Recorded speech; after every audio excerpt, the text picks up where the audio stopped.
അവർക്ക് വേണ്ടാത്ത 2 കുട്ടികൾ എന്ന് പറയുന്നത് NSRS ആണ്. ഒരു അപ്ഡേഷൻ ഇല്ലാണ്ട് 3-4 വർഷമായിട്ട് ഓഫ് റോഡ് കൊണ്ടുപോകാൻ പറ്റുമെന്ന് ചോദിക്കാൻ ഡൗട്ടില്ലേ, കൊണ്ടുപോകാം. പക്ഷേ പിന്നെ ഞാൻ എക്സിസ്റ്ററിന്റെ കേസ് പറഞ്ഞിട്ടുണ്ടായിരുന്നു, ആ ഒരു സൗണ്ടും കൂടെ കേൾക്കാൻ നമുക്ക്.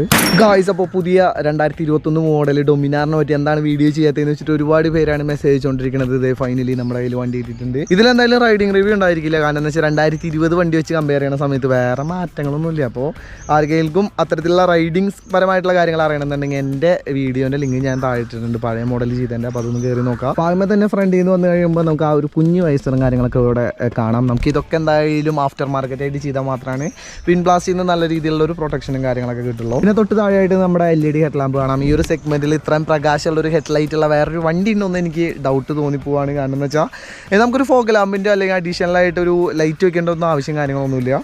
നല്ല പോലെ തന്നെ പ്രകാശം കാര്യങ്ങളൊക്കെ ഉള്ള ഒരു ഹെഡ്ലൈറ്റാണ് ഡൊമിനാറിൻ്റെ, നമുക്ക് എല്ലാവർക്കും അറിയാം. അപ്പോൾ അത് അതേപോലെ തന്നെ മെയിൻറ്റെയിൻ ചെയ്തിട്ടുണ്ട്. വേറെ മാറ്റങ്ങളൊന്നും ഫീൽ ചെയ്യണമെന്നില്ല. ഞാൻ വിചാരിച്ചു ഈ സൈഡുകളിലൊക്കെ ആയിട്ട് ചെറിയ DRLും കാര്യങ്ങളൊക്കെ കൊടുക്കുന്നതാണ് വിചാരിച്ചത്, പക്ഷേ പഴയ അതേപോലെ തന്നെ. പിന്നെ സൈഡുകളിലേക്ക് വന്നു കഴിയുമ്പോൾ നമ്മുടെ ആ ഒരു മാസ് വലിപ്പത്തിലുള്ള USD വർക്കും കാര്യങ്ങളൊക്കെ കാണാം. അലോയ് വീലിൻ്റെ ഭാഗത്തും മാറ്റങ്ങളൊന്നുമില്ല. ആ ഒരു ഡയമണ്ട് കട്ടോട് കൂടിയിട്ടുള്ള ഈ ഒരു തരത്തിലുള്ള അലോയ് വീലാണ് 2021 എഡീഷനിൽ വന്നിട്ടുള്ളത്. പിന്നെ സൈഡുകളിലേക്ക് പോയി കഴിയുമ്പോൾ ഇവിടെ റേഡിയേറ്റർ വന്നിട്ടുണ്ട്. അതേപോലെ തന്നെ നമുക്ക് എഞ്ചിൻ കൗളും കാര്യങ്ങളൊക്കെ ഇപ്പോഴും ഫൈബർ തന്നെയാണ്. അതിൻ്റെ ഉള്ളിൽ കൂടെ എഞ്ചിൻ്റെ അടിഭാഗത്ത് കൂടി ആയിട്ടാണ് നമ്മുടെ എക്സോസ്റ്റ് പോയിട്ടുള്ളത്. ഇവിടെ കാറ്റലിറ്റിക് കൺവേർട്ടറും കാര്യങ്ങളൊക്കെ കാണാം. ഈ ഒരു പ്രൈസ് റേഞ്ചിൽ ഇത്രയും പവർഫുൾ ആയിട്ടുള്ള വേറൊരു വണ്ടി, പവർ എന്ന് ഞാൻ അധികം പറയില്ല, കംഫർട്ടാണ് ഞാൻ മെയിനായിട്ട് പറയുള്ളൂ. ടൂറിങ്ങിന് വേണ്ടിയിട്ട് ഇത്ര നല്ല രീതിയിലൊരു കംഫർട്ട് തരുന്ന വണ്ടി വേറെ ഉണ്ടോ എന്ന് എനിക്കൊരു ഡൗട്ടാണ്.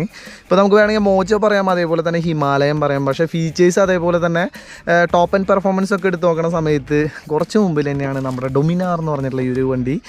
മോജോനെ നമുക്ക് ഒപ്പം പിടിക്കാമെങ്കിലും മോജോന് സർവീസ് സെൻറ്ററിൻ്റെ കുറവുകൾ അങ്ങനെ ഒരുപാട് പ്രശ്നങ്ങളുണ്ട്. മോജോ എനിക്ക് തോന്നുന്നു കമ്പനിക്ക് പോലും വലിയ ഒരു ഇതില്ലാത്ത രീതിയിലാണ് ശരിക്കും ആ വണ്ടി അവർ വിറ്റുകൊണ്ടിരിക്കുന്നത്. അത്ര നല്ലൊരു വണ്ടിക്ക് കേരളത്തിൽ ഒരുപാട് ആവശ്യക്കാരുണ്ട്, പക്ഷേ വണ്ടി എവിടെ കിട്ടാമെന്ന് ആർക്കറിയില്ല. അപ്പോൾ അത്തരത്തിലുള്ള പ്രശ്നങ്ങളും കാര്യങ്ങളൊക്കെ ഉള്ളതുകൊണ്ട് സർവീസിൻ്റെ ആ ഒരു പ്രശ്നങ്ങളൊക്കെ വെച്ച് കമ്പയർ ചെയ്യുന്ന സമയത്തും ഡൊമിനാറാണ് ഞാനൊരു ലോങ് റൈഡൊക്കെ പോകുന്ന സമയത്ത് നല്ലൊരു വണ്ടിയായിട്ട് ഞാൻ സജസ്റ്റ് ചെയ്യുള്ളൂ. കൂളിംഗ് മാനേജ് ചെയ്യാൻ വേണ്ടിയിട്ട് നമുക്ക് നേരത്തെ പറഞ്ഞ പോലെ തന്നെ റേഡിയേറ്ററും കാര്യങ്ങളൊക്കെ വന്നിട്ടുള്ള അത്യാവശ്യം നല്ല പവർഫുൾ ആയിട്ടുള്ള ഒരു എഞ്ചിൻ തന്നെയാണ് ഇതിൽ വന്നിട്ടുള്ളത്. വേണമെങ്കിൽ നമുക്ക് KTMൽ ബജാജിന് ഉണ്ടായിട്ടുള്ള ഒരു കുട്ടി എന്നൊക്കെ വേണമെങ്കിൽ ഇതിൻ്റെ എഞ്ചിനെ വിളിക്കാം. 40 bhp പവർ, അത്യാവശ്യം നമുക്ക് വേണ്ട എല്ലാ സംഭവങ്ങളും തന്നെ ഈ ഒരു വണ്ടിയിൽ വന്നിട്ടുണ്ട്. അതേപോലെ തന്നെ അത്യാവശ്യം ഓഫ് റോഡുകളും നമുക്ക് കൊണ്ടെടുക്കാം. വലിയ ഓഫ് റോഡുകളൊന്നും അല്ല. ഇപ്പോൾ ലഡാക്കൊക്കെ പോകുന്ന സമയത്ത് നമുക്ക് സുസുവിൻ്റെ അപ്പുറത്തേക്ക് കുറേ ഓഫ് റോഡുകളും കാര്യങ്ങളൊക്കെ കിട്ടും. അതൊക്കെ വളരെ മനോഹരമായിട്ടാണ് ഈ വണ്ടി നമ്മൾ ഏറ്റി പിടിച്ച് പൊക്കോളും. നമ്മുടെ ലഗേജൊക്കെ വെച്ചുകൊണ്ട് അത്തരത്തിലുള്ള പ്രശ്നങ്ങളും കാര്യങ്ങളൊന്നുമില്ല. പിന്നെ ഈ ഒരു സൈഡിലേക്ക് വന്നു കഴിയുമ്പോൾ നമുക്ക് ഫുഡ് റെസ്റ്റിൻ്റെ ആ ഒരു ഏരിയയും കാര്യങ്ങളൊക്കെ കാണാം. നമ്മുടെ ബ്രേക്കിൻ്റെ ആ ഒരു ഫ്ലൂയിഡും കാര്യങ്ങളൊക്കെയാണ് ഇപ്പോൾ കണ്ടുകൊണ്ടിരിക്കുന്നത്. പിന്നെ ഇവിടെയാണ് നമുക്ക് ആ ഒരു പാരലൽ എക്സോസ്റ്റും കാര്യങ്ങളൊക്കെ വന്നിട്ടുള്ളത്. 19 ഞാൻ പറയില്ലേ, 17-18 വണ്ടിയോളം വെച്ച് കമ്പയർ ചെയ്യുന്ന സമയത്ത് നല്ല പോലെ തന്നെ ഏകദേശം മോജോൻ്റെ സൗണ്ടിനോട് കിട പിടിക്കുന്ന തരത്തിലാണ് ഈ ഒരു വണ്ടിയുടെ എക്സോസ്റ്റ് നോട്ട് കാര്യങ്ങളൊക്കെ വന്നിട്ടുള്ളത്. അതൊക്കെ ഞാൻ ജസ്റ്റ് കേൾപ്പിക്കാം. പിന്നെ ബാക്കിലേക്ക് വന്നു കഴിയുമ്പോൾ നമുക്ക് MRFൻ്റെ ആണ് സ്റ്റോക്ക് ടയേഴ്സ് എന്ന് പറയുന്നത്. ഇവിടെ നമുക്ക് ആ ഡയമണ്ട് കട്ട് അലോയും കാര്യങ്ങളൊക്കെ കാണാം. ഡിസ്ക് ബ്രേക്സ് ആണ്, അത്യാവശ്യം പക്കയാണ് കേട്ടോ. ഈ ഒരു വണ്ടിയുടെ വെയിറ്റ് റേഷ്യോ വെച്ച് കമ്പയർ ചെയ്യുന്ന സമയത്ത് ഡ്യുവൽ ചാനൽ ABS കൂട്ടിയിട്ട് നമുക്ക് 2 ഡിസ്ക് ബ്രേക്സും കാര്യങ്ങളൊക്കെ ഈ ഒരു വണ്ടിയിൽ കാണാം. ബ്രേക്കിങ്ങിൻ്റെ ഭാഗത്ത് എനിക്ക് വേറെ നെഗറ്റീവും കാര്യങ്ങളൊന്നും ഇതുവരെ ഫീൽ ചെയ്തിട്ടില്ല. ഫ്രണ്ട് ബ്രേക്ക് മാത്രം മതി നല്ലൊരു സ്പീഡിൽ വന്നിട്ട് വണ്ടീനെ കൺട്രോൾ ചെയ്യാൻ വേണ്ടിയിട്ട്. ഇനിയിപ്പോൾ 6 സ്പീഡ് ഗിയർ ബോക്സോടുകൂടി പറഞ്ഞാൽ ഈ ഒരു വണ്ടിയിൽ നമുക്ക് സ്ലിപ്പർ ക്ലച്ചും കൂടെ വന്നിട്ടുണ്ട്. വണ്ടി സ്ലോ ചെയ്യുന്ന സമയത്ത് വണ്ടി കയ്യിൽ നിന്ന് സ്കിഡായിട്ട് എണ്ണി പോകാണ്ടിരിക്കാൻ, അതും വണ്ടിയുടെ സേഫ്റ്റിയുടെ ഭാഗമായിട്ട് നമുക്ക് വേണമെങ്കിൽ പറയാം വണ്ടി കൺട്രോൾ ചെയ്ത് നിർത്താനായിട്ട്. പിന്നെ ഇതാണ് ബാക്കിലേക്ക് വന്നു കഴിയുമ്പോൾ ബാക്കിൽ നിന്നുള്ള ഒരു ലുക്കും കാര്യങ്ങളൊക്കെ നമുക്ക് LED ടൈൽ ലാംപ്സും കാര്യങ്ങളൊക്കെ കാണാം. അതേപോലെ തന്നെ നല്ല വീതി കൂടിയുള്ള മഡ് ഗാർഡും അതിൻ്റെ അപ്പുറത്തായിട്ട് നല്ല LED ഇൻഡിക്കേറ്റേഴ്സും കാര്യങ്ങളൊക്കെ ഈ ഒരു മോഡലിൽ വന്നിട്ടുണ്ട്. ഇത് കുറച്ചും കൂടെ എന്തെങ്കിലും തരത്തിലുള്ള ഒരു അപ്ഡേഷൻ ടൈലിൻ്റെ ഭാഗത്ത് വരുന്നതാണ് വിചാരിച്ചത്, പക്ഷേ വ്യത്യാസങ്ങളില്ല. ഇത്ര നല്ലൊരു വണ്ടിക്ക് ഇത്തിരി കൂടെ ആ ഒരു ടയറിൻ്റെ ഭാഗത്ത് മാത്രമാണ് ചെറിയൊരു പോരായ്മ പിടിച്ചെടുത്തുന്ന കാര്യത്തിൽ തോന്നിയത്. മെറ്റ്സെല്ലറിൻ്റെ സ്റ്റോക്ക് ടയേഴ്സും കാര്യങ്ങളൊക്കെ കൊടുത്തിട്ടുണ്ടെങ്കിൽ ഇത്തിരി കൂടെ നനഞ്ഞ റോഡുകളിലൊക്കെ ഒരു ഗ്രിപ്പിംഗ് കിട്ടിയായിരുന്നു. പിന്നെ സൈഡുകളിലേക്ക് വന്നു കഴിയുമ്പോൾ ഇതാണ് സൈഡിലത്തെ ആ ഒരു ലുക്ക് എന്ന് പറയുന്നത്. ഡൊമിനാർ 400ൻ്റെ ആ ഒരു ലോഗോ പതിപ്പിച്ചൊരു ഭാഗം നമുക്കിവിടെ കാണാം. ഇപ്പുറത്തും അത്തരത്തിലുള്ള ഒരു ലോഗോ കാണാം. ഒരുപാട് സ്റ്റിക്കർ അടിച്ചിട്ടൊന്നും വൃത്തികേടാക്കിയിട്ടില്ല. വളരെ കുറച്ച് സ്റ്റിക്കർ വർക്കുകൾ മാത്രമാണ് ശരിക്കും വണ്ടിയിൽ കാണാനായിട്ട് കഴിയുക. അതും ഈ ഒരു എഞ്ചിൻ കൗളിൻ്റെ ഈ ഒരു ഏരിയയിലൊക്കെ ആയിട്ട്. ഇവിടെ നമുക്കൊരു ടാങ്ക് പാഡ് വന്നിട്ടുണ്ട്. പിന്നെ ഇതൊക്കെ ഫൈബറാണ് വന്നിട്ടുള്ളത്. നല്ല വൃത്തിയിൽ ഡൊമിനാറിൻ്റെ ഒരു ലോഗോ വലിപ്പത്തിൽ ഇവിടെയും പതിപ്പിച്ചിട്ടുണ്ട്. നല്ല കംഫർട്ട് തരുന്ന രീതിയിലുള്ള ഒരു അത്യാവശ്യം നല്ല വലിപ്പം കൂടിയിട്ടുള്ള വീതി കൂടിയിട്ടുള്ള ഒരു ഫ്രണ്ട് സീറ്റ് ഇതിൽ കാണാം. പക്ഷേ ഇതിൽ ഒരു 200 കിലോമീറ്ററിനൊക്കെ മേലെ ഓടിക്കുന്ന സമയത്ത് നിങ്ങൾക്ക് ജെൽ ബാഗോ എയർ ബാഗോ ഉപയോഗിക്കേണ്ടതായിട്ട് വരും. അല്ലെങ്കിൽ നല്ല പോലെ തന്നെ ഒരു ബാക്ക് പെയിൻ അനുഭവപ്പെടാനുള്ള സാധ്യതയുണ്ട്. അത്രമാത്രം, അതായത് ഹിമാലയൻ്റെ സീറ്റിൻ്റെ അത്രമാത്രം സോഫ്റ്റ് അല്ല ഈ ഒരു വണ്ടിയുടെ സീറ്റ് എന്ന് പറയുന്നത്. ബാക്ക് സീറ്റിന് വീതി കുറച്ച് കുറവാണ്, കുറച്ച് നീളത്തിലാണ് സീറ്റ് കൊടുത്തിട്ടുള്ളത്. ഈ ഒരു സീറ്റിൽ നേരത്തെ പറഞ്ഞ പോലെ തന്നെ കണ്ടിന്യൂസ് ആയിട്ട് ഒരു 100 കിലോമീറ്റർ ഓടിച്ചിട്ടുണ്ടെങ്കിൽ പില്ലാണ് വലിയ തരത്തിലുള്ള ഒരു കംഫർട്ട് ഫീൽ ചെയ്യാനുള്ള ഒരു സാധ്യതയും കാര്യങ്ങളൊന്നുമില്ല. പിന്നെ പുതിയ എഡീഷന് അത്യാവശ്യം നല്ല പവർഫുള്ളായിട്ടുള്ള ഒരു ഇനീഷ്യൽ ഒരു പവറാണ് ശരിക്കും കാണുന്നത് എഞ്ചിൻ സൈഡിൽ നിന്ന്. നമ്മൾ ത്രോട്ട് കൊടുക്കുമ്പോൾ തന്നെ അയ്യോ എന്ന് പറഞ്ഞ് ബാക്കിലേക്ക് വീണില്ല അമ്മ അതിലൊരു അവസ്ഥ. പ്രത്യേകിച്ച് സ്ത്രീകൾ കുട്ടികൾ കേട്ടോ, നമ്മുടെ ഒരു ഏജുള്ളവർക്ക് വലിയ തരത്തിലുള്ള ഒരു ബുദ്ധിമുട്ട് അതൊന്നും ഓടിച്ച് സെറ്റായി കഴിഞ്ഞാൽ ചിലപ്പോൾ ഉണ്ടായിരിക്കില്ല, ഓടിച്ചിട്ടില്ല ബാക്കിൽ നിന്ന് സെറ്റായി കഴിഞ്ഞാൽ. അപ്പോൾ അത്തരത്തിലുള്ള ഒരു കസ്റ്റമായിട്ടുള്ള ബാക്ക് റെസ്റ്റ് നിങ്ങൾ അഡീഷണലായിട്ട് വെക്കേണ്ടതായിട്ട് വരും. പിന്നെ ഗ്രാബ് റെയിൽ ഡിസൈനിന് മാച്ച് ആയിട്ടുള്ള തരത്തിലാണ് ഈ ഒരു വണ്ടിയിൽ കൊടുത്തിട്ടുള്ളത്. അപ്പോൾ ആ ഒരു ഏരിയ അത്രേ ഉള്ളൂ. പിന്നെ നമുക്ക് സ്വിച്ചുകളുടെ ഭാഗത്ത് നോക്കുന്ന സമയത്ത് ഇവിടെ ഒരു കിൽ സ്വിച്ച് കാണാം. അതേപോലെ തന്നെ നമ്മുടെ ഹെഡ് ലൈറ്റിൻ്റെ ആ ഒരു മോഡ് ചേഞ്ച് ചെയ്യാൻ വേണ്ടിയിട്ടൊരു സ്വിച്ച് കാണാം. സെൽഫ് സ്റ്റാർട്ട് വന്നിട്ടുണ്ട്. പിന്നെ ഇപ്പുറത്തെ സൈഡിലേക്ക് പോയി കഴിയുമ്പോൾ പാസ്, അതേപോലെ തന്നെ dim, brake, indicator, horn, feather touch അത്തരത്തിലുള്ള സെൽഫ് സ്റ്റാർട്ട് കാര്യങ്ങളൊന്നും ഇതിൽ വന്നിട്ടുള്ളത്. നമ്മൾ നോർമലായിട്ട് പഴയതുപോലെ തന്നെ പ്രസ് ചെയ്ത് പിടിച്ചിട്ട് വേണം വണ്ടി സ്റ്റാർട്ട് ചെയ്യാൻ വേണ്ടിയിട്ട്. പ്രസ് ചെയ്യുന്ന സമയത്ത് ആക്സിലേറ്റർ ഒന്നും കൊടുക്കേണ്ടായിരുന്നില്ല, സ്റ്റാർട്ട് ചെയ്തതിന് ശേഷം ആക്സിലേറ്റർ കൊടുക്കാം. പിന്നെ ഇവിടെ നമുക്ക് കീൻ്റെ ആ ഒരു ഇഗ്നിഷൻ്റെ ആ ഒരു ഭാഗം കാര്യങ്ങളൊക്കെ കാണാം. പിന്നെ ഇതാണ് നമ്മുടെ നേരത്തെ കാണിച്ച ആ ഒരു മീറ്റർ എന്ന് പറയുന്നത്. നമുക്ക് അത്യാവശ്യം കുറച്ച് ഓപ്ഷൻസ് അധികം കൊണ്ടുവന്നിട്ടുണ്ട്. കുറച്ചും കൂടെ ഒരു ലുക്കിലാണ് ഈ ഒരു മീറ്റർ എന്ന് പറയുന്നത്. നമുക്ക് ഗിയർ പൊസിഷൻ ഇൻഡിക്കേറ്റർ, അതേപോലെ തന്നെ ഇവിടെ ടാക്കോമീറ്റർ, നമുക്കിവിടെ സ്പീഡ് കാണിക്കുന്നുണ്ട്, അതേപോലെ തന്നെ ഫ്യൂൽ ഗേജ്, പിന്നെ സർവീസ് റിമൈൻഡർ വന്നിട്ടുണ്ട്. പിന്നെ നമുക്ക് ഇതിൻ്റെ സ്വിച്ചുകളും കാര്യങ്ങളൊക്കെ ഈ ഒരു ഏരിയയിലായിട്ട് കാണാം. ഇത് പ്രസ് ചെയ്യുന്നതനുസരിച്ച് നമുക്ക് സൈഡ് സ്റ്റാൻഡിൻ്റെ ഒരു ഇൻഡിക്കേഷന് വേണ്ടിയിട്ടുള്ള ഒരു വാണിംഗ് നമുക്ക് മീറ്ററിൽ കാണാം. അതേപോലെ തന്നെ നമുക്ക് ടാങ്ക് റേഞ്ച്, ആവറേജ്, മൈലേജ് അത്തരത്തിലുള്ള സംഭവങ്ങളൊക്കെ കാണാം. കുഴപ്പമൊന്നുമില്ല, അത്യാവശ്യം നല്ല രീതിയിൽ ഡീറ്റെയിൽസും കാര്യങ്ങളൊക്കെ ഉൾപ്പെടുത്തിയിട്ടുണ്ട്. ഗിയർ പൊസിഷൻ ഇൻഡിക്കേറ്ററും കാര്യങ്ങളൊന്നും ഉണ്ടായിരുന്നില്ല പഴയ ഒരു എഡീഷനിൽ. അപ്പോൾ അതൊക്കെ അവർ ഓൾറെഡി 2019 പരിഹരിച്ചിട്ടുണ്ട്. അത്തരത്തിലൊക്കെ തന്നെയാണ് ഈ ഒരു പ്രാവശ്യം മീറ്റർ വന്നിട്ടുള്ളത്. ബ്ലൂടൂത്ത് കണക്ടിവിറ്റിയൊക്കെ മിസ്സിംഗ് ആണ്. അപ്പോൾ അതിനെ കുറിച്ചിട്ട് ഞാൻ കൂടുതലൊന്നും പറയാനില്ല. ഒരു ടൂറിംഗ് ബൈക്ക് ആകുമ്പോൾ അത്തരത്തിലുള്ള നാവിഗേഷൻ പോലത്തെ കുറച്ച് സെറ്റപ്പുകളും കൂടെ ഉൾപ്പെടുത്താറുണ്ട് തോന്നി എന്തായാലും ഭാവിയിൽ. ഡൊമിനാർ എന്ന് പറയുമ്പോൾ ബജാജിന് എന്തോ ഒരു വലിയൊരു ഇതുപോലെയാണ്. കാരണം എന്താ വെച്ചാൽ കൂടുതൽ അപ്ഡേഷൻസും കാര്യങ്ങളൊക്കെ, കൂടുതൽ ലുക്കും കാര്യങ്ങളൊക്കെ കൊണ്ടുവന്നുകൊണ്ടിരിക്കുന്ന ഒരു വണ്ടിയാണ്, ഫീച്ചേഴ്സും കാര്യങ്ങളൊക്കെ കൊണ്ടുവന്നുകൊണ്ടിരിക്കുന്ന ഒരു വണ്ടിയാണ്. അപ്പോൾ എന്തായാലും ആ ഒരു മൊബൈൽ കണക്ടിവിറ്റി എന്തായാലും വൈകാണ്ട് ഈ ഒരു മോഡലിൽ അവർ കൊണ്ടുവരുന്നത് തന്നെയാണ് എൻ്റെ ഒരു പ്രതീക്ഷ. അവർക്ക് വേണ്ടാത്ത 2 കുട്ടികളെന്ന് പറയുന്നത് NSRS ആണ്. ഒരു അപ്ഡേഷൻ ഇല്ലാണ്ട് 3-4 വർഷമായിട്ട് അവരിറക്കിക്കൊണ്ടിരിക്കുക. എന്താ സംഭവം എന്നറിയില്ല. ഇനി ഡൊമിനാറിനുള്ള പേരിൽ വല്ല കിറ്റ് വെച്ചിട്ട് RC200 ഉണ്ടല്ലോ KTM, അതേപോലെയൊക്കെ ഇറക്കിയിട്ടുണ്ടെങ്കിൽ നമ്മൾ രക്ഷപ്പെട്ടു. നല്ല കുറച്ച് വണ്ടികൾ കിട്ടും.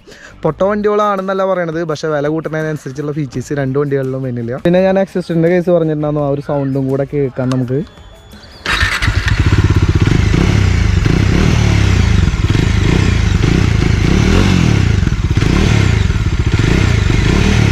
ഗിയർ ബോക്സും ക്ലച്ച് ഫീലൊക്കെ എങ്ങനെയുണ്ടെന്ന് നോക്കിയാൽ നേരത്തെ പറഞ്ഞിട്ടുണ്ടായിരുന്നു 6 സ്പീഡ് ഗിയർ ബോക്സ് ആണ്. അത്യാവശ്യം നല്ല സോഫ്റ്റ് ആയിട്ട് തന്നെ ഗിയർ ഷിഫ്റ്റിങ്ങും കാര്യങ്ങളൊക്കെ നടത്താൻ വേറെ ബുദ്ധിമുട്ടുകളും കാര്യങ്ങളൊന്നുമില്ല. ക്ലച്ച് ഫീലൊന്നും വേറെ ബുദ്ധിമുട്ടൊന്നുമില്ല. സ്ലിപ്പർ ക്ലച്ച് ആയതുകൊണ്ട് തന്നെ ഓടിക്കുന്ന സമയത്തും ഫോൾസ് ന്യൂട്രൽ അത്തരത്തിലുള്ള സംഭവങ്ങൾ നമ്മൾ ഇടുന്ന ഗിയറിലേക്ക് കറക്റ്റായിട്ട് വീണോളും. അത്തരത്തിലുള്ള പേടിയും കാര്യങ്ങളൊന്നും വേണ്ട. സിറ്റിയിലൊക്കെ കൊണ്ടുപോകുന്ന സമയത്താണ് ഹീറ്റിംഗ്, അതേപോലെ തന്നെ മൈലേജ് ഇഷ്യൂ, അങ്ങനത്തെ കുറച്ച് പ്രശ്നങ്ങൾ ഈ ഒരു വണ്ടിക്കുള്ളത്. നിങ്ങൾക്ക് ഒരുപാട് സിറ്റി യൂസും കാര്യങ്ങളൊക്കെ ഉണ്ടെങ്കിൽ ഞാൻ എന്തായാലും ഡൊമിനാറിൻ്റെ തന്നെ 250cc ആ ഒരു ബൈക്ക് എടുക്കാനാണെന്ന് പറയുള്ളൂ. കാരണം എന്താ വെച്ചാൽ ഫീച്ചേഴ്സും കാര്യങ്ങളൊക്കെ സെയിം ആണ്. അത്യാവശ്യം വേണ്ട രീതിയിലുള്ള പവറും കാര്യങ്ങളൊക്കെ വന്നിട്ടുണ്ട്. എന്നുവെച്ചാൽ മൈലേജ് എന്ന് പറയുന്നത് ഇപ്പോഴത്തെ ഈ ഒരു പെട്രോൾ വില വെച്ച് കമ്പയർ ചെയ്യുന്ന സമയത്ത് കുറച്ച് ബുദ്ധിമുട്ടായിട്ടുള്ളൊരു കാര്യമാണ്. അതുകൊണ്ടാണ് ഞാൻ ഡൊമിനാർ 250 നിങ്ങൾക്ക് കൂടുതൽ സിറ്റി യൂസ് അനുസരിച്ചെടുത്തോളം പറഞ്ഞത്. ലോങ് റൈഡ് വെച്ച് കമ്പയർ ചെയ്യുന്ന സമയത്ത് ഇത്രയും കംഫർട്ട് ആയിരുന്ന ഒരു വണ്ടി ഞാൻ നേരത്തെ പറഞ്ഞ പോലെ തന്നെ മോജ, അതേപോലെ തന്നെ ഹിമാലയൻ, പിന്നെ അഡ്വഞ്ചർ 250 വേണമെങ്കിൽ നമുക്ക് ആ ഒരു ഗണത്തിൽ പെടുത്താം. മൈലേജ് എന്ന് പറയുന്നത് ഒരു 23 മുതൽ 28 വരെയാണ്. സിറ്റിയിൽ കൊണ്ടുപോകുന്ന സമയത്ത് മൈലേജ് എന്ന് പറയുന്നത് വലിയൊരു പ്രശ്നം തന്നെയാണ്. കാരണം എന്താ വെച്ചാൽ ഈ ഒരു വണ്ടിയുടെ ടാങ്ക് റേഞ്ച് ഒക്കെ വെച്ച് നോക്കുന്ന സമയത്ത് ടാങ്ക് റേഞ്ചും ചെറിയൊരു പ്രശ്നം തന്നെയാണ്. ടാങ്ക് കപ്പാസിറ്റി കാര്യങ്ങളൊക്കെ കുറച്ച് കുറവായ പോലെ ഫീൽ ചെയ്തു. അഡീഷണലായിട്ട് എന്തായാലും ഒരു ചെറിയ കാര്യങ്ങളൊക്കെ നിങ്ങൾ എന്തായാലും കരുതണം. ഒരുപാട് കണ്ടിന്യൂസ് ആയിട്ട് ട്രാവൽ ചെയ്യുമ്പോൾ അല്ലെങ്കിൽ നിങ്ങൾക്ക് ഒരു 250-300 കിലോമീറ്റർ കൂടുമ്പോൾ പെട്രോൾ പമ്പിൽ കയറ്റി ഫുൾ ടാങ്ക് അടിക്കേണ്ടതായിട്ട് വരും. ഈ ഒരു സ്റ്റോക്ക് കണ്ടീഷനിൽ നിങ്ങൾക്ക് ലഡാക്ക് അടിക്കാൻ വല്ല ബുദ്ധിമുട്ടുണ്ടോ എന്ന് ചോദിക്കാൻ എൻ്റെ ഒരു അഭിപ്രായത്തിലില്ല. വളരെ സിമ്പിളായിട്ട് 2 സാഡിൽസ് സെറ്റ് ചെയ്യുക, അതേപോലെ തന്നെ ഒരു ബാക്ക് റെസ്റ്റ് വേണമെങ്കിൽ നിങ്ങൾക്ക് അത് സെറ്റ് ചെയ്യാം പില്ലാണെന്നുണ്ടെങ്കിൽ, അതേപോലെ തന്നെ ഒരു ജെൽ ബാഗ്, പിന്നെ നമുക്ക് വേണമെന്നുണ്ടെങ്കിൽ അഡീഷണലായിട്ട് 2 ഫോഗ് ലാമ്പ് സെറ്റ് ചെയ്യാം. കാരണം എന്ന് വെച്ചാൽ ഫോഗുള്ള ഒരുപാട് ഏരിയ കൂടെ നമുക്ക് പാസ് ചെയ്യേണ്ടതായിട്ട് വരും. അതേപോലെ ഹാൻഡ് ഗാർഡ് മസ്റ്റാണ്. പിന്നെ നമുക്ക് വേണമെന്നുണ്ടെങ്കിൽ ഹസാർഡ് അത്തരത്തിലുള്ള സംഭവങ്ങൾ അഡീഷണലായിട്ട് ചെയ്യാം. പിന്നെ ക്രാഷ് ഗാർഡ് ഇത്തിരി കൂടെ സ്ട്രോങ് ഉള്ളതായിട്ട് വയ്ക്കുക. അതിൻ്റെ അപ്പുറത്തായിട്ട് നമുക്ക് നമ്മുടെ പെട്രോൾ ക്യാൻ ഇത്തരത്തിലുള്ള സംഭവങ്ങളൊക്കെ ഹോൾഡ് ചെയ്യാനായിട്ട് പറ്റും. പിന്നെ ഇടയ്ക്കിടയ്ക്ക് റേഡിയേറ്ററിൽ ആ ഒരു കൂളൻ്റ് ചെക്ക് ചെയ്യാനുണ്ട്. കാരണം എന്താ വെച്ചാൽ എഞ്ചിൻ്റെ ഉള്ളിലേക്ക് ഇറങ്ങി പോകുന്ന ഒരു കംപ്ലയിൻറ്റ് ഞാൻ കോമൺ ആയിട്ട് പറഞ്ഞാൽ ഒരുപാട് ആൾക്കാർക്ക് പണി കിട്ടിയിട്ടുള്ളതാണ്. പിന്നെ ഇവിടെയായിട്ട് നമുക്ക് സാഡിൽ സ്റ്റേ വരും. 2 സാഡിൽ ബാഗും കൂടെ വെച്ചിട്ടുണ്ടെങ്കിൽ നമുക്ക് ധൈര്യമായിട്ട് ലഡാക്കിലേക്ക് ഇറങ്ങാൻ വേറെ ബുദ്ധിമുട്ടുകളും കാര്യങ്ങളൊന്നുമില്ല. ജസ്റ്റ് സർവീസ് ചെയ്യുക, എഞ്ചിൻ ഓയിലും മാറാം, ബ്രേക്ക് പാഡ്സും കാര്യങ്ങളൊക്കെ കറക്റ്റ് ആണെന്ന് നോക്കുക. ചൈനീസ് പോക്കറ്റ് എന്തെങ്കിലും തകരാറുണ്ടെങ്കിൽ അതും മാറാം. വണ്ടി പെർഫെക്റ്റ്. ഇതാണ് ഞാൻ പറഞ്ഞത്, ലഡാക്കൊക്കെ പോകാൻ പ്ലാൻ ഉണ്ടെങ്കിൽ വെറും ഇത്രയും ചെറിയൊരു എമൗണ്ട് മാത്രം വണ്ടിയിൽ നിങ്ങൾ കൂടുതലായിട്ട് ഇൻവെസ്റ്റ് ചെയ്താൽ മതിയായിരിക്കും. നല്ലൊരു ടൂറിംഗ് ഫ്രണ്ട്ലി ആയിട്ടുള്ള ഒരു മോഡൽ തന്നെയാണ് നമ്മുടെ ഡൊമിനാർ 400 എന്ന് പറയുന്നത്. 5.5 ആണ് എൻ്റെ പേരെന്ന് പറയുന്നത്. എൻ്റെ ഈ ഒരു ഹൈറ്റ് വെച്ചിട്ടാണ് എനിക്ക് 2 കാല് കുത്തി വെക്കാനായിട്ട് പറ്റുന്നുണ്ട്. ആ കാര്യങ്ങളിലൊന്നും വേറെ ബുദ്ധിമുട്ടുകളില്ല. ഉയരം കുറഞ്ഞവർക്കും അത്യാവശ്യം നല്ല തടി കൂടിയവർക്കും നല്ല രീതിയിൽ ഒരു കംഫർട്ട് തരുന്ന രീതിയിലാണ് ഈ ഒരു വണ്ടിയുടെ റൈഡിങ് പൊസിഷൻ എന്ന് പറയുന്നത്. ഓഫ് റോഡ് പോകുന്ന സമയത്ത് ഗ്രൗണ്ട് ക്ലിയറൻസ് പോലെ തന്നെ വണ്ടിയുടെ വെയിറ്റും ചെറിയൊരു പാരയാവാനുള്ള ഒരു സാധ്യതയുണ്ട്. 184 കിലോഗ്രാമോളം ഭാരം വന്നിട്ടുണ്ട്. പിന്നെ സ്ലിപ്പർ ക്ലച്ചുള്ള ഒരു വണ്ടിയാണ്. അപ്പോൾ അതിൻ്റേതായിട്ടുള്ള കുറച്ച് ബുദ്ധിമുട്ടുകളൊക്കെ ഉണ്ടായിരിക്കും. അതായത് ഗിയർ ഷിഫ്റ്റ് ചെയ്ത് വണ്ടി സ്ലോ ആക്കുന്ന സമയത്ത് ഓഫ് റോഡ് കൊണ്ടുപോകാൻ പറ്റുമെന്ന് ചോദിക്കാൻ ഡൗട്ടിലേക്ക് കൊണ്ടുപോകാം. പക്ഷേ ഇത്തരത്തിലുള്ള കുറച്ച് ബുദ്ധിമുട്ടുകൾ ഈ ഒരു വണ്ടിയിൽ ഓഫ് റോഡ് കയറുന്ന സമയത്ത് ഉണ്ടായിരിക്കും. പിന്നെ ABS ഓഫ് ചെയ്യാൻ വേണ്ടിയിട്ട് സെപ്പറേറ്റ് സ്വിച്ചും കാര്യങ്ങളൊന്നുമില്ല. അപ്പോൾ ഇത്രയൊക്കെ തന്നെയുള്ളൂ നമ്മുടെ വണ്ടിയുടെ വിശേഷങ്ങൾ എന്ന് പറയുന്നത്. പിന്നെ അനീഷ് ബ്രോ, ഇദ്ദേഹത്തിൻ്റെയാണ് വണ്ടി എന്ന് പറയുന്നത്. എത്രയാണ് ഓൺ റോഡ്? അപ്പോൾ 2,43,000 ആയിട്ടുണ്ട് 2021 പുതിയ ഡൊമിനാറിൻ്റെ വില എന്ന് പറയുന്നത്. അപ്പോൾ ലോങ് റൈഡൊക്കെ പോകാൻ അല്ലെങ്കിൽ ഇപ്പോൾ ഒരുപാട് ട്രാവൽ ചെയ്യണവരൊക്കെ ഉണ്ടെങ്കിൽ ജസ്റ്റ് മസ്റ്റായിട്ട് ഈ ഒരു വണ്ടി കൂടെ ഒന്ന് ടെസ്റ്റ് ഡ്രൈവ് പിടിച്ച് നോക്കുക. ഈ ഒരു പ്രൈസ് റേഞ്ചിൽ കിട്ടാവുന്നതിൽ വെച്ചിട്ട് ഏറ്റവും നല്ല വണ്ടി അല്ലേ? എക്സ്പെഷ്യലി ഓൾ ഇന്ത്യ ട്രിപ്പൊക്കെ പോകാൻ അടിപൊളിയാണ്. ഏറ്റവും കൂടുതൽ ഉപയോഗിച്ചുകൊണ്ടിരിക്കുന്ന ആൾക്കാർ ഉപയോഗിച്ചുകൊണ്ടിരിക്കുന്ന ഒരു മോഡലും കൂടിയാണ് കേട്ടോ. അപ്പോൾ നല്ല ഇത്രയൊക്കെ തന്നെയുള്ള നമ്മുടെ ഇന്നത്തെ ചെറിയൊരു വീഡിയോ എന്ന് പറയുന്നത്. അപ്പോൾ ഈ ഒരു വീഡിയോ ഇഷ്ടപ്പെട്ട ലൈക്ക് ചെയ്യുക, പിന്നെ ചാനൽ മറക്കാണ്ട് സബ്സ്ക്രൈബ് ചെയ്യുക. അപ്പോൾ എന്തായാലും അടുത്തൊരു വീഡിയോയിലാണ്. ബൈ.